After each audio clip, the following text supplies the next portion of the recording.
Kaya makinig ho tayo maigi. Alam nyo, may mga senyales ng pagdating ni Kristo. May mga senyales ng pagkawasak ng mundo. Sinabi ni Kristo na walang nakakaalam ng araw at oras. Pero yung mga sign, meron. At sinabi ni Kristo, ako mismo hindi ko alam, sabi niya. Kasi tao siya nun eh. Pero ngayon na Diyos na siya uli, alam na niya. Kasi siya yung babalik eh. Pero nung siya'y tao pa, limitado siya. Marami siyang hindi pa nalalaman. Dahil tao siya eh. Pero ngayon alam niyang lahat, bumalik na siya sa kanyang pagka-Diyos. Kaya yung nararanasan ng mundo, isipin mo super typhoon yan at tayo naninigluhon sa Diyos, huwag matuloy yan. Dahil ang daming kawawa. Bakit? Sinisira nila yung kagubatan eh. Pinagpuputol ang puno. Quarrying. Pinagigiba yung bundok. Mining. Sinisira nila ang natural resources. Pati yung mga white sand sa ibang lugar, dinadala doon sa Manila, Dolomite Beach daw. Tignan mo ngayon, siraan na yun. Isipin mo yan. Kagagawa ng tao yan na nasisira ang natural resources. Yung ozone layer natin, sira na yan eh.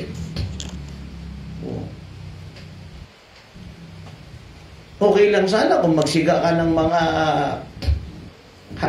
what you call that? Leaves, no? Dried leaves para pamatay ng lamok at saka mamunga yung puno. Pero kung pinagsusunog mo mga plastic, you are destroying our ozone layer.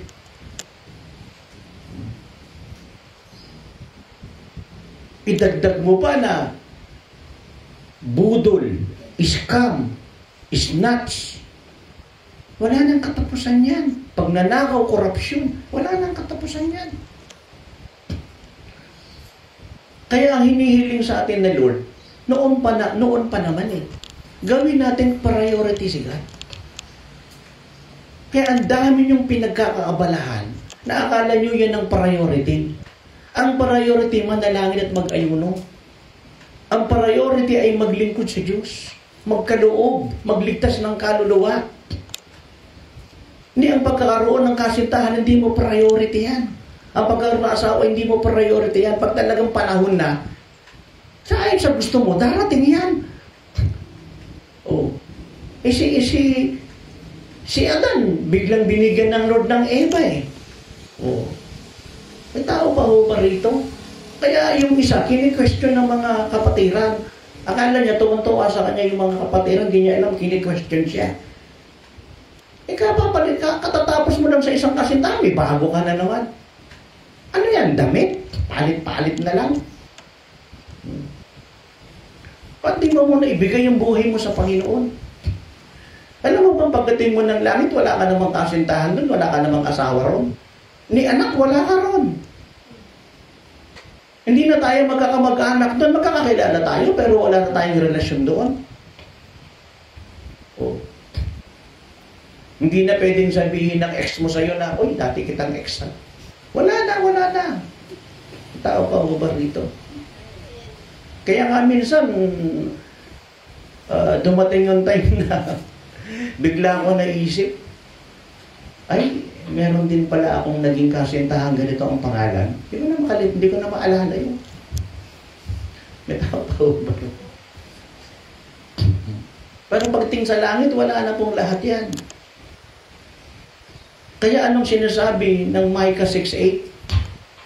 Lumagad kang kasama ang Diyos. Maging mapagpakumbaba ka, sumunod ka sa Diyos. Una, para ka pumasok ng langit, makasama ka sa rapture of the church. Mabuhay ka na kasama ang Diyos. Gawin mo siyang priority ng buhay mo. Gawin mo siyang partner ng buhay mo. Gawin mong Regular yung pagdalo.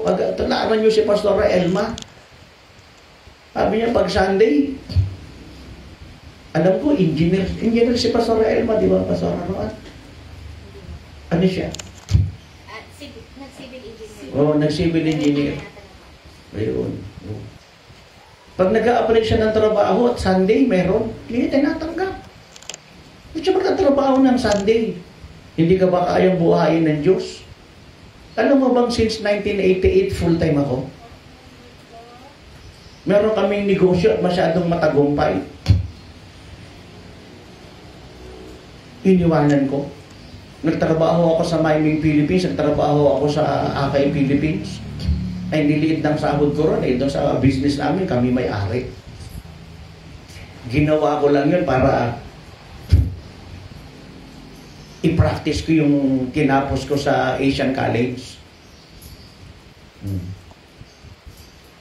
Then doon ako nagtapos.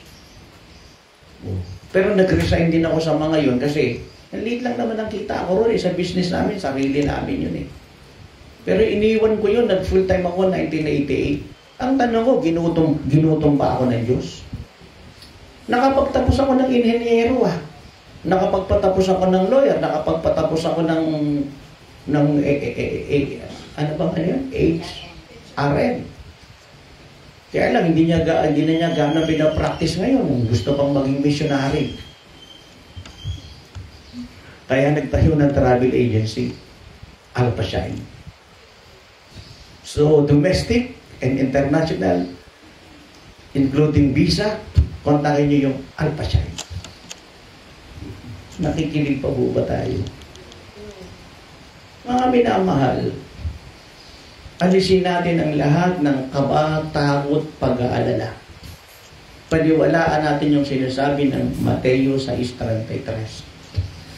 Unahin mo ang Diyos at isusupply niya, ibibigay niya ang lahat ng iyong pangangailangan. James 1:17. Lahat ng mabubuting bagay mula sa Diyos. Amen? Makinig kang maigi sa akin.